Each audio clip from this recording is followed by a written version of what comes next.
Hi friends, കേട്ടഡ് category 1 മാത്തമാറ്റിക്സിൻ്റെ previous year questions ആണ് നമ്മൾ discuss ചെയ്തുകൊണ്ടിരിക്കുന്നത്. ഇന്ന് നമുക്ക് 38ാമത്തെ ക്വസ്റ്റ്യൻ തൊട്ടാണ് ഡിസ്കസ് ചെയ്യാനുള്ളത്. ഒരു കച്ചവടക്കാരൻ 450 രൂപയ്ക്ക് വാങ്ങിയ പുസ്തകം 540 രൂപയ്ക്ക് വിറ്റാൽ എത്ര ശതമാനം ലാഭം കിട്ടും? അപ്പോൾ വാങ്ങിയ വില തന്നിട്ടുണ്ട് 450, 540 രൂപ, വിറ്റ വിലയും തന്നിട്ടുണ്ട്. ഇവിടെ കാണേണ്ടത് ലാഭശതമാനമാണ്. അപ്പം നമുക്ക് ലാഭം കാണാനുള്ള ഇക്വേഷൻ എന്താണ്? വിറ്റ വില മൈനസ് വാങ്ങിയ വില. ലാഭം കാണാനുള്ള ഇക്വേഷൻ വിറ്റ വില എത്ര തന്നിട്ടുണ്ട്? 540 മൈനസ് വാങ്ങിയ വില എത്രയാണ്? 450. അപ്പോൾ നമുക്ക് മൈനസ് ചെയ്താൽ 90 കിട്ടും. ഇവിടെ ലാഭം എന്ന് പറഞ്ഞാൽ 90ആണ്, പക്ഷേ ചോദിച്ചിരിക്കുന്നത് എന്താണ്? ലാഭശതമാനമാണ്. ലാഭശതമാനം എങ്ങനെ കാണാം? ലാഭം ഡിവൈഡഡ് ബൈ വാങ്ങിയ വില ഇൻറ്റു 100. അപ്പോൾ ലാഭം എത്രയാണ്? 90. 90 ഡിവൈഡഡ് ബൈ വാങ്ങിയ വില 450 ഇൻറ്റു 100 ആണ്. അപ്പോൾ നമുക്കിവിടെ 0 വിട്ടാം. 45 ഒരു പ്രാവശ്യം, 90 2 പ്രാവശ്യം. അപ്പോൾ 2 ഇൻറ്റു 10 ഈസ് ഈക്വൽ ടു 20% ആണ് ആൻസർ. ഒരു കച്ചവടക്കാരൻ 450 രൂപയ്ക്ക് വാങ്ങിയ പുസ്തകം 540 രൂപയ്ക്ക് വിറ്റാൽ എത്ര ശതമാനം ലാഭം കിട്ടിയത്? 20% എന്നതാണ് ആൻസർ. ഇനി നെക്സ്റ്റ് ക്വസ്റ്റ്യൻ, 3 മൈനസ് 3 എന്ന ശ്രേണിയുടെ ആദ്യത്തെ 101 പദങ്ങളുടെ തുക എത്ര? അപ്പം നമുക്കറിയാം 3 മൈനസ് 3 കൂടെ കൂട്ടിയിട്ടുണ്ട്. തുകയാണ് ചോദിച്ചത്. എന്ന ശ്രേണിയുടെ ആദ്യത്തെ 101 പദങ്ങളുടെ തുക. അപ്പോൾ 3 മൈനസ് 3 കൂടെ കൂട്ടിയാൽ എത്ര കിട്ടുക? 0 കിട്ടും. പിന്നെ അടുത്ത 3 മൈനസ് 3 കൂടി കൂട്ടിയാൽ 0 കിട്ടും.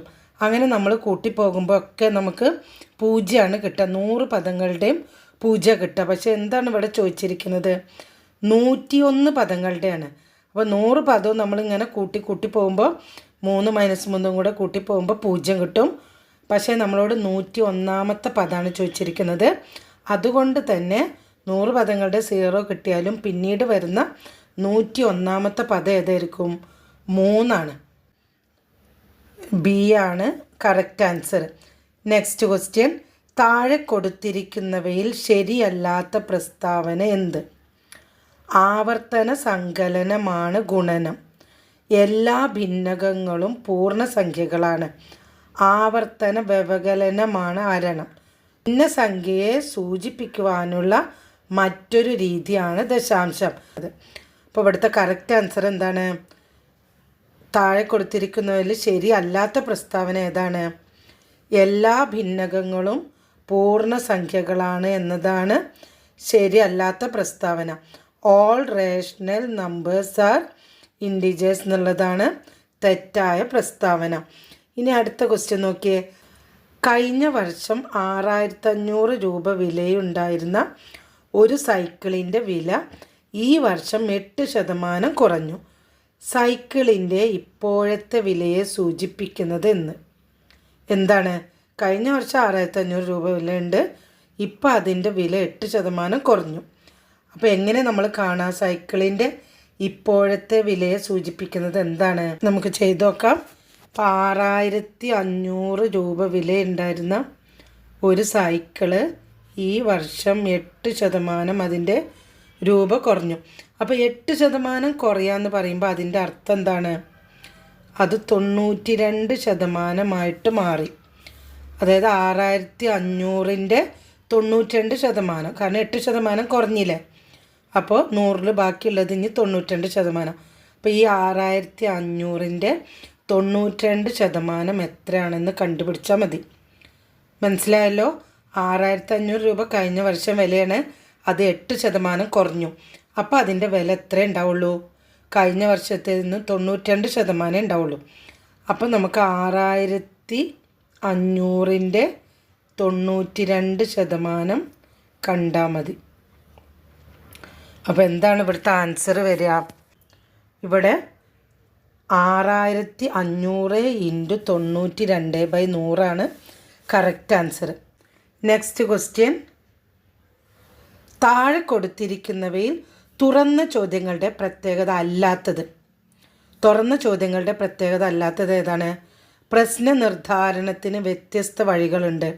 അത് തുറന്ന ചോദ്യങ്ങളുടെ പ്രത്യേകതയാണ്. ഏത് രീതിയിൽ വേണമെങ്കിലും നമുക്ക് ചെയ്യാം. കുട്ടിയുടെ ചിന്തയ്ക്ക് ഊന്നൽ നൽകുന്നതാണ്. അതും കറക്റ്റ് ആൻസറാണ്. തുറന്ന ചോദ്യങ്ങൾ കുട്ടിയുടെ ചിന്തയ്ക്ക് ഊന്നൽ നൽകുന്നതാണ്. ക്രിയാത്മകതയ്ക്ക് പ്രാധാന്യം നൽകുന്നില്ല. ലാസ്റ്റത്തെ ഓപ്ഷൻ നോക്കിയേ. ദത്തങ്ങൾ ശേഖരിക്കുവാനും അപഗ്രഥിക്കുവാനും കുട്ടിക്ക് അവസരം നൽകുന്നു. അപ്പോൾ ഓപ്ഷൻ സി ആണ് ഇതിൽ തുറന്ന ചോദ്യങ്ങളുടെ പ്രത്യേകത അല്ലാത്തത്. ക്രിയാത്മകതയ്ക്ക് പ്രാധാന്യം നൽകുന്നില്ല എന്നതാണ് കറക്റ്റ് ആൻസർ. ഇനി നെക്സ്റ്റ് ക്വസ്റ്റ്യൻ നോക്കിയേ. 8 + 8 + 8 ഹരിക്കണം 8. എന്താണ്?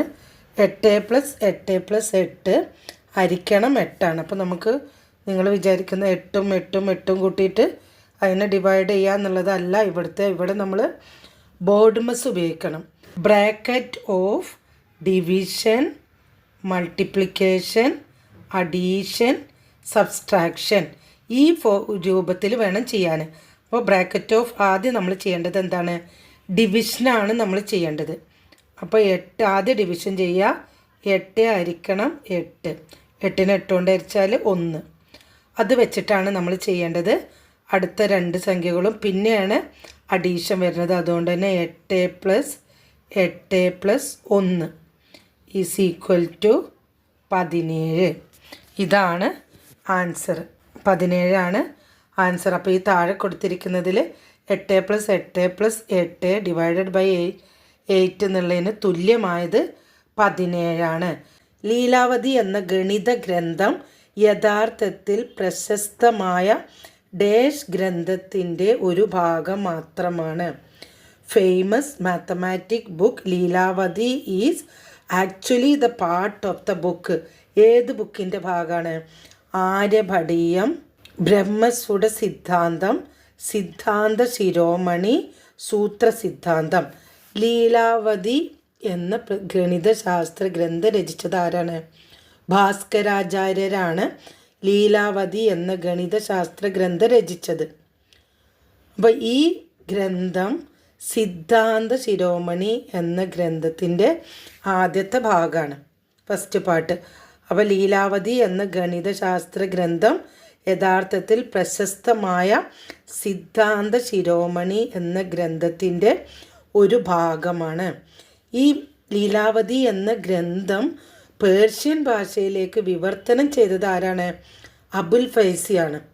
അതായത് അക്ബറിൻ്റെ കോട്ടിൽ അത് അക്ബർ നാമയൊക്കെ എഴുതിയ അബുൽ ഫസലിൻ്റെ സഹോദരനായ അബുൽ ഫൈസിയാണ് ലീലാവതി എന്ന ഗ്രന്ഥം പേർഷ്യൻ ഭാഷയിലേക്ക് വിവർത്തനം ചെയ്തത്. നെക്സ്റ്റ് ക്വസ്റ്റ്യൻ നോക്കിയേ. A + B = 15. AB = 54 ആയാൽ 1/A + 1/B വില എത്ര? A + B 15 A × B എത്രയാണ്? 54 ആയാൽ 1/A + 1/B വില എത്ര എന്നുള്ളതാണ് ക്വസ്റ്റ്യൻ. അപ്പോൾ നമുക്ക് എന്താണ് തന്നിട്ടുള്ളത്? A + B = 15. AB = 54. അപ്പോൾ നമുക്കൊന്ന് നോക്കാം. 1ഉം 14ഉം കൂടി കൂട്ടിയാൽ 15. പക്ഷേ 1ഉം 14ഉം കൂടെ ഇൻറ്റു ചെയ്തിട്ടുണ്ടെങ്കിൽ 54 അല്ല, 2ഉം 13ഉം കൂടി കൂട്ടിയാൽ 15. പക്ഷേ 2 × 13 54 അല്ല. അതുപോലെ 3 + 12 ചെയ്യുമ്പോൾ 15 കിട്ടും. 3 × 12 54 അല്ല. അങ്ങനെ നമ്മൾ 4ഉം 5ഉം ഒക്കെ നോക്കുക. അപ്പോൾ 5 + 10 ചെയ്യുമ്പോൾ നമുക്ക് 15 കിട്ടിയാലും 5 × 10 54 അല്ല. പക്ഷേ നമുക്ക് 6 + 9 ചെയ്യുമ്പോൾ നമുക്ക് എന്ത് കിട്ടും? 15 കിട്ടും. 6 × 9 നമുക്ക് 54 കിട്ടും. അപ്പോൾ നമുക്ക് മനസ്സിലായി എയും ബിയും എത്രയാണ്? 6ഉം 9ഉമാണ്. 6ഉം 9ഉമാണ് എയും ബിയും. അപ്പോൾ നമുക്ക് അത് വെച്ചിട്ട് ചെയ്യാം. 1/a plus 1/b. 1/a plus 1/bയുടെ വില എത്രയെന്നാണ് ചോദിച്ചത്. അപ്പോൾ 1/6 പ്ലസ് 1/9. നമ്മളിതെങ്ങനെ കൂട്ടുക? ഇതിനെ നമുക്ക് LCM കാണണം, താഴെ സെയിം ആക്കണം അല്ലേ. അപ്പോൾ നമ്മൾ 3 കൊണ്ട് ചെയ്യുമ്പോൾ നമുക്ക് 2 കിട്ടും, ഇവിടെ 3 കിട്ടും. 3 × 2 × 3 എത്ര വരിക?